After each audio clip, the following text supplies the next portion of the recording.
एक पुरानी कहावत है कि जो दिल्ली पर बैठेगा वह पूरे भारत पर राज करेगा। प्राचीन काल से लेकर आज के समय तक दिल्ली संपूर्ण भारत देश में सबसे अहम शहर के रूप में माना जाता रहा है। दिल्ली आज जिस स्वरूप में है वैसे पहले कभी नहीं थी।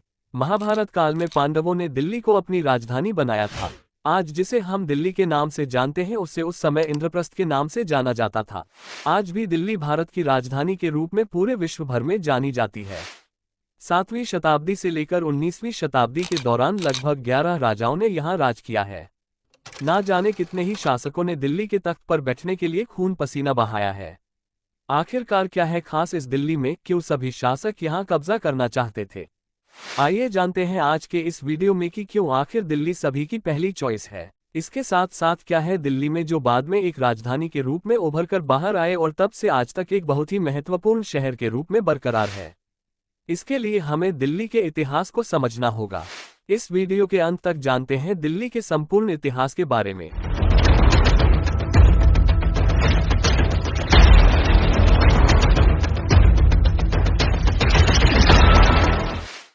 कुछ भी शुरू करने से पहले हम जान लेते हैं कि आखिर दिल्ली के मुख्य संस्थापक कौन थे और दिल्ली का नाम दिल्ली कैसे पड़ा। महाराज पृथ्वीराज चौहान के दरबारी कवि चंद्रवरदाई की हिंदी रचना पृथ्वीराज रासो की अगर बात की जाए तो उसके अनुसार दिल्ली में तोमर राजा अनंतपाल को दिल्ली का संस्थापक बताया गया है। ऐसा माना जाता है कि उन्होंने ही लाल कोट का निर्माण करवाया था और इसी को दिल्ली का पहला शहर माना जाता है। इसके अलावा वह महरौली के गुप्तकालीन लौह स्तंभ को भी दिल्ली में लाए। दिल्ली में तोमरों का शासनकाल 900 से 1200 ईस्वी तक माना जाता है। तोमर वंश के राजा अनंतपाल के बाद यहाँ पृथ्वीराज चौहान ने शासन किया। उन्होंने लालकोट के महल को एक्सपेंड किया, जिसे अबुल फजल ने इस फोर्ट को किला राय पिथौरा का नाम दिया, जिसका मतलब था fort of king Prithviraj. Prithviraj Chauhan ने शुरुआत से ही मुस्लिम आक्रमणकारियों से डटकर मुकाबला किया और एक हिंदू शासक के रूप में उभर कर सामने आए। चलिए आगे बढ़ने से पहले आप जरा दिल्ली का नाम दिल्ली कैसे पड़ा, इस बात पर प्रकाश डाल लेते हैं। दिल्ली के नाम के पीछे बहुत सी कहानी बताई जाती है। दिल्ली का नाम दिल्ली कैसे पड़ा, इसे जानने के लिए सदियों पीछे जाना होगा। 50 ईसा पूर्व में जब मौर्य राजा राज करते थे, जिनका नाम था दिल्लू, उन्हें दिल्लू भी कहा जाता था। माना जाता है कि यहीं से अपभ्रंश होकर नाम दिल्ली पड़ गया। कुछ इतिहासकार कहते हैं कि तोमर वंश के एक राजा धव ने इलाके का नाम ढीली रख दिया था, क्योंकि किले के अंदर लोहे का खंभा ढीला था और उसे बदला गया था। ये ढीली शब्द बाद में दिल्ली हो गया। चलिए अब आगे बढ़ते हुए ये समझते हैं कि क्यों दिल्ली को हमेशा से एक मुख्य शहर के रूप में देखा गया और क्यों इसको हमेशा एक राजधानी के रूप में देखा गया है। ऐसा माना जाता है कि आज का आधुनिक दिल्ली बनने से पहले दिल्ली 7 बार उजड़ी और बसी है, जिसके कुछ अवशेष अब भी देखे जा सकते हैं, जिसमें से पहला शहर इंद्रप्रस्थ था जो पांडवों द्वारा बसाया गया था, जिसे राजधानी भी बनाया गया। दूसरा शहर लाल कोट और किला राय पिथौरा था।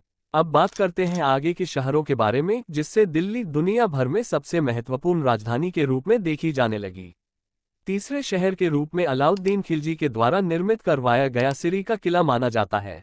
इसके बाद गयासुद्दीन तुगलक ने तुगलकाबाद शहर का निर्माण कार्य किया, जो चौथा शहर माना गया। अब 5वें शहर का नंबर था जो मोहम्मद बिन तुगलक द्वारा बनवाया गया, जिसकी शुरुआत हुई जहांपना किला से। उसके बाद कोटला फिरोज शाह ने 6 शहर का निर्माण कराया। 7वां शहर शेरशाह सूरी और दीन पनाह द्वारा बनवाया गया। अंतिम 8वां शहर शाहजहानाबाद था, जो शाहजहां द्वारा बनवाया गया था। इसी में लाल किला और चांदनी चौक भी शामिल है।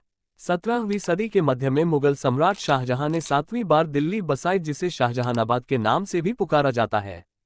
आजकल इसके कुछ भाग पुरानी दिल्ली के रूप में सुरक्षित है। इस नगर में इतिहास के धरोहर अब भी सुरक्षित बचे हुए हैं, जिसमें लाल किला सबसे प्रसिद्ध है। इन सभी शहरों को हम आगे वीडियो में विस्तार से समझेंगे। देश की राजधानी दिल्ली के अस्तित्व से 12 दिसंबर के दिन का एक अलग ही नाता है। दरअसल 1911 में आज कोलकाता के स्थान पर दिल्ली को देश की राजधानी बनाने का फैसला किया गया था।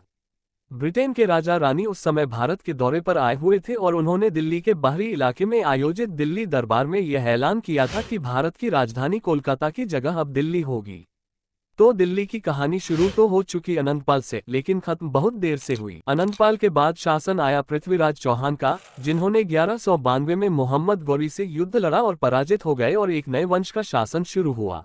1206 से दिल्ली सल्तनत दास राजवंश के अंदर चलने लगी और गौरी ने अपने ही गुलाम कुतुबुद्दीन ऐबक को वहां का राजा बना दिया। कहा जाता है कि कुतुबुद्दीन ऐबक ने कुतुब मीनार की नींव रखी थी और उन्होंने ही अढ़ाई दिन का झोपड़ा का निर्माण करवाया था, जो एक ऐतिहासिक इमारत के रूप में जानी जाती है।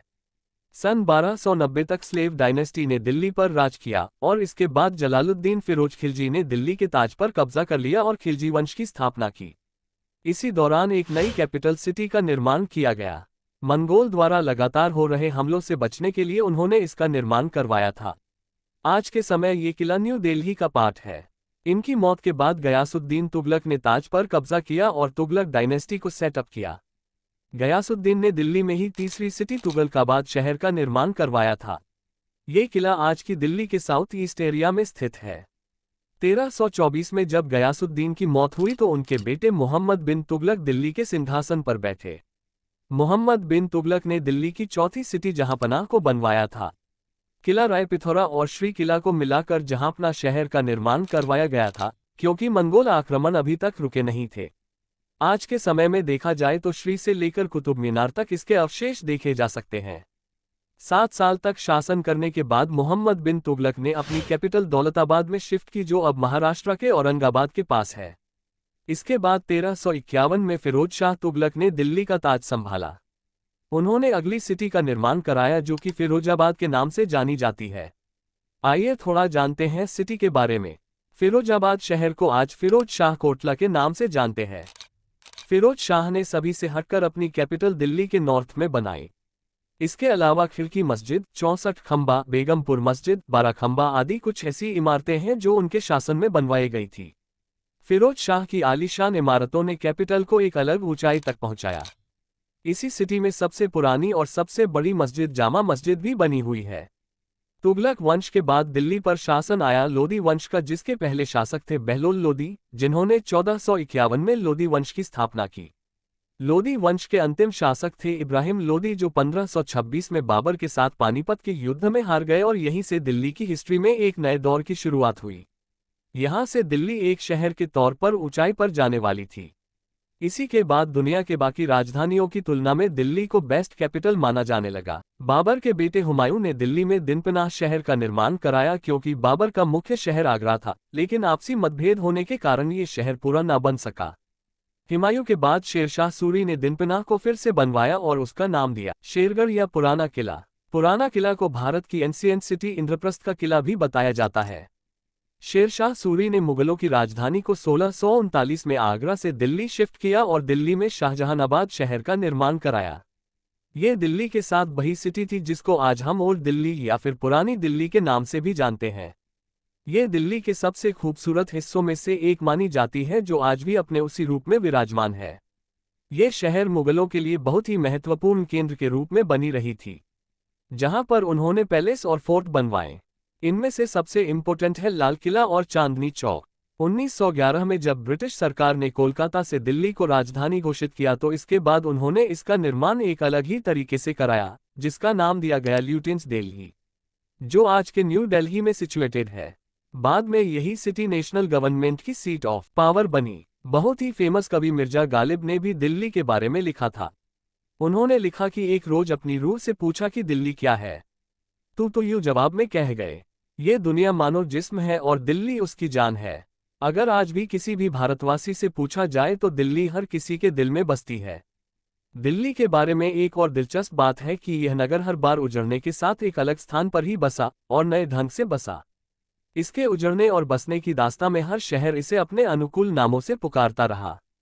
दिल्ली के माथे पर कई नाम सजते रहे।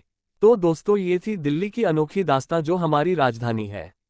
तो दोस्तों, इतिहास से जुड़ी जानकारी से भरी यह वीडियो आपको कैसी लगी? वीडियो को लाइक और शेयर जरूर करें। इतिहास से संबंधित ऐसी और भी वीडियो देखने के लिए चैनल को सब्सक्राइब कर लें। धन्यवाद।